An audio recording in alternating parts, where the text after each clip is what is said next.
बिस्मिल्लाहिर्रहमानिर्रहीम। अस्सलामु अलैकुम everyone, welcome to my channel. कैसे हैं आप सब? उम्मीद करती हूँ आप सब बिल्कुल खैरियत से होंगे।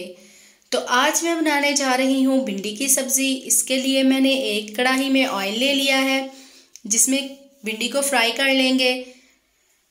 तो भिंडी को तब तक फ्राई करना है जब तक कि इसका कलर चेंज ना हो जाए और ये थोड़ी सी क्रिस्पी ना हो जाए।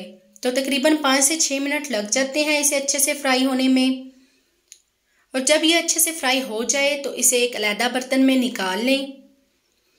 तो यहाँ पे मैं आपको एक बात बता दूं कि आपने इसमें ज़्यादा ज़ोर से और ज़्यादा चम्मच नहीं चलाना, हस्बे ज़रूरत हल्के हाथों से चम्मच चलाना है, वरना ये टूट जाएगी और घुल जाएगी तो ये अच्छी नहीं लगेगी।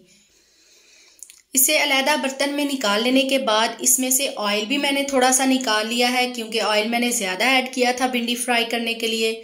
आप 2 से 3 अदद मीडियम साइज़ के प्याज भी इसमें ऐड कर दें और इन्हें थोड़ी देर के लिए अच्छी तरह से फ्राई कर लें। तकरीबन 1 से 2 मिनट तक इसे फ्राई करें। हमने इसका कलर चेंज नहीं करना, जस्ट इसे थोड़ा सा फ्राई करना है। तो अब इसमें टमाटर और हरी मिर्चें भी ऐड कर दें और इन्हें भी तकरीबन 1 से 2 मिनट तक अच्छी तरह फ्राई कर लें।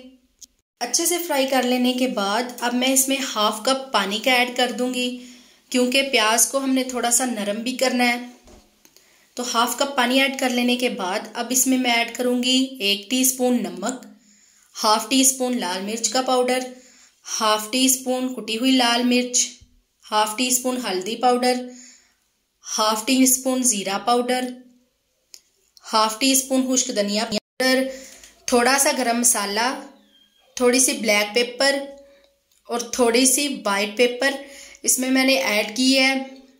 वाइट पेपर, ब्लैक पेपर और गरम मसाला मैंने तकरीबन 2 चुटकी तक ही ऐड किया है। वाइट पेपर को आप स्किप भी कर सकते हैं। अब इसका पानी खुश्क होने तक इसे अच्छी तरह से फ्राई करते रहें। जब मसाला फ्राई हो जाए और घी किनारों को छोड़ दे तो जो भिंडियाँ हमने फ्राई करके रखी थी वो भी इसमें ऐड कर दें। भिंडियाँ ऐड कर लेने के बाद इन्हें हल्के हाथों से अच्छी तरह से मिक्स कर लें और जब ये मिक्स हो जाए तो इसमें हरी मिर्चें ऐड करके हस्बे ज़रूरत आपने जितनी ऐड करनी हो ऐड करके इन्हें बिल्कुल लो फ्लेम पर 2 से 3 मिनट के लिए दम पे रख दें।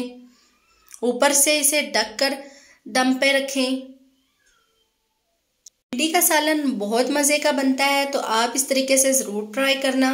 तो अब 2 से 3 मिनट हो चुके हैं। अब मैं फ्लेम को ऑफ कर दूंगी और इसके ऊपर और हरी मिर्चें लगाकर अब ये सर्व करने के लिए तैयार है। तो उम्मीद करती हूँ कि आपको मेरी आज की ये वीडियो पसंद आई होगी। तो मेरी वीडियो को लाइक करें, मेरे चैनल को सब्सक्राइब करें। नेक्स्ट रेसिपी तक के लिए अल्लाह हाफिज़।